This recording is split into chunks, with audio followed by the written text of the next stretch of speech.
notre projet s'est démarqué du fait de la prise en compte réelle du contexte général, c'est-à-dire qu'on est parti, on a regardé, on a analysé tout le contexte, le site, l'histoire, la culture, les usages actuels et futurs du projet. Et on a fait en sorte de répondre vraiment au plus près de ce contexte-là. Et avec la prise en compte, beaucoup aussi, et ça, on l'a vraiment, on nous a félicité. C'est vraiment une très bonne nouvelle parce que c'est rare qu'on nous félicite pour ce genre de prise de position sur le côté environnemental et développement durable. Donc, on l'a axé développement durable et environnemental et prise en compte du contexte. Et je pense que c'est ça qui a vraiment séduit. Les concours d'architecture à Madagascar, il n'y en a pas souvent pour dire, je pense que il y en a eu, je pense que en concours, hein, pas en appel d'offres, mais en concours vraiment purement architecte, il y en a eu moins de 5 à mon avis, hein, à ma connaissance. Donc, Diego ou un autre endroit, on s'est dit, il faut qu'on le fasse. Parce que pour une fois qu'il y a un concours et que le sujet est vraiment dans notre cheval de bataille de notre collectif, parce que je représente donc un collectif pour ce concours, un collectif d'architectes, de concepteurs, architectes, designers, ingénieurs, géographes, historiens, etc. Donc, c'était l'occasion de pouvoir expérimenter un petit peu l'exercice du concours à Madagascar sur un sujet très précis. Malheureusement, paradoxalement, on n'a pas pu aller sur site, mais on a fait un énorme travail de reconnaissance, c'est-à-dire qu'on a contacté des gens sur place, il y a eu des contacts à nous qui nous ont fait des photos au plus près, etc.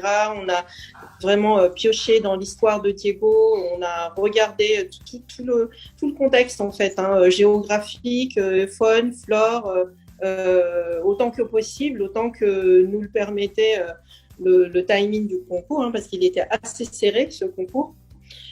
Donc, on a passé énormément de temps là-dessus avant de pouvoir se dire, OK, on est à même de faire une proposition sur le projet.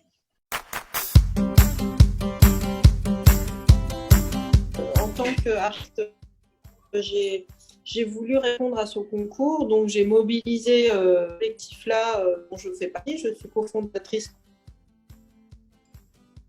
de ce collectif qui s'appelle Tausain, qui est relativement nouveau dans le paysage urbain de Madagascar. Hein.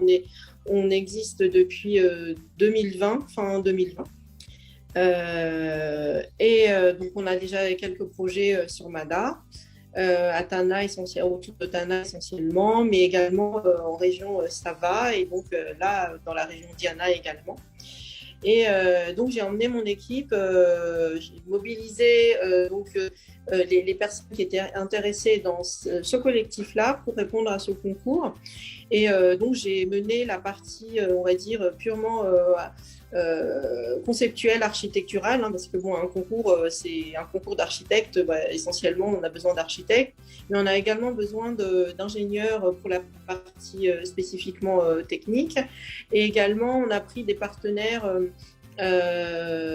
extérieurs au collectif pour la question de tout ce qui est activité balnéaire, marina, port, parce que c'est quelque chose d'assez nouveau pour nous, hein, ces réflexions sur les activités, pas balnéaires, mais portuaires, marina. Et donc, on a travaillé suivant nos compétences, hein, et puis suivant les nécessités, parce que, comme je disais, on avait plus besoin de concepteurs purs, donc architectes et ingé sur le projet. Et puis la dimension en fait transmission du savoir est importante pour nous au sein du collectif Tausain. Pour la petite histoire, on est chargé de cours dans la licence pro design bois entre l'IST et l'agro.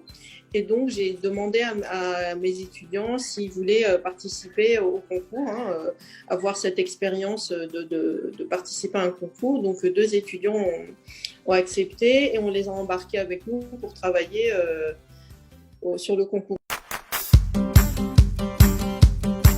J'étais relativement jeune, je n'avais pas encore mon bac et je m'étais dit je voudrais faire un métier qui soit dans la création, dans la conception.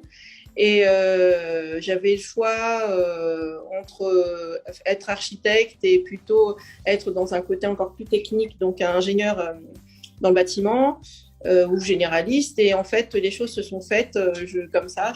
Donc, je suis tombée dans les études d'architecture. Et c'est l'émerveillement, en fait. On découvre plein de choses, plein de disciplines, et après, on se prend au jeu. Et sincèrement, le métier d'architecte, qu'on soit un homme ou une femme, c'est tellement, comment dire, complexe, dans le sens, enfin, pas dans le sens compliqué, mais complexe, que tout le monde peut y trouver son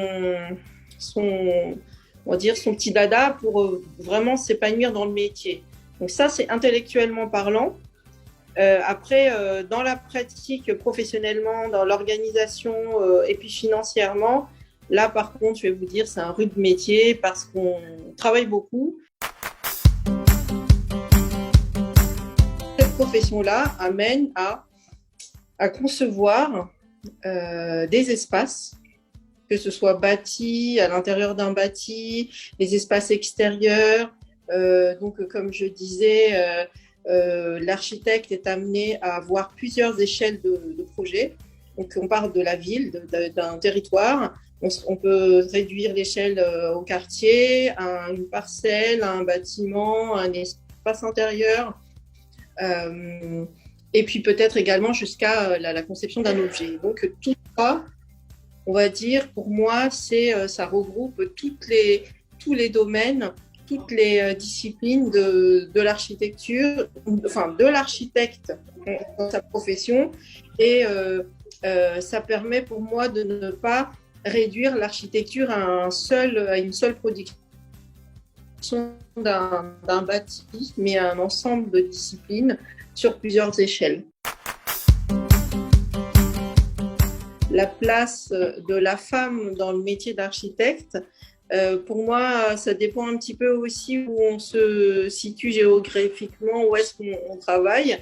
Mais d'une manière générale, c'est un métier assez masculin dans un monde assez machiste, on va le dire, parce que ce soit en phase de conception ou en phase de réalisation sur les chantiers, voir une femme débarquer, ça peut toujours surprendre, soit les clients, les ouvriers, l'ensemble des acteurs de la profession peuvent être un peu surpris.